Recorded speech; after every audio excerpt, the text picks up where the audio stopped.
In die reeks oor die krag van ons keuses, wil ek vandag met jou praat oor die tema, die belangrikste keuse. Daar in 2 Petrus 3 vers 9 sê die woord die volgende: Die Here stel nie die vervulling van sy beloofde terugkeer uit, soos party mense dink nie. Nee, hy wag geduldig ter wille van julle.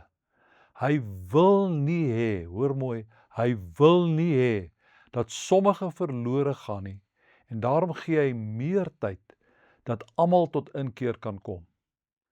Ons eie wil en persoonlike keuses kan strek van klein dingetjies met beperkte betekenis en gevolge tot lewensbelangrike besluite.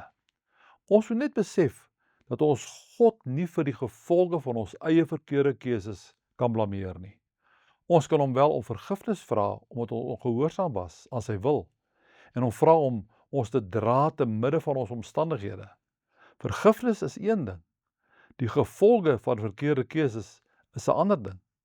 Die belangrikste besluit wat 'n mens ooit kan maak, is jou keuse om Jesus Christus as jou verlosser en saligmaker aan te neem.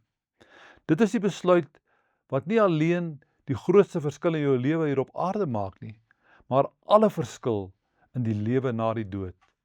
Saligheid begin nie by die mens nie, maar by God. Dis hy wat na ons uitgereik het, sy seun gestuur het en ons na hom roep.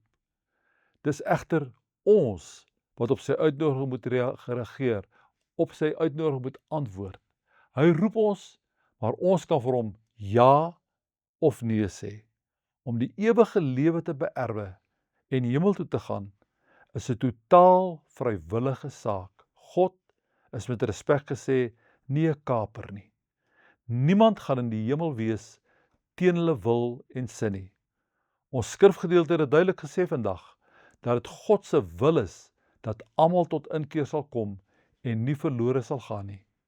Niemand sal God kan blameer as hulle die hemel misloop nie. Die feit dat soveel mense die hemel mis, is nie God se besluit of sy keuse nie. Dis die mense.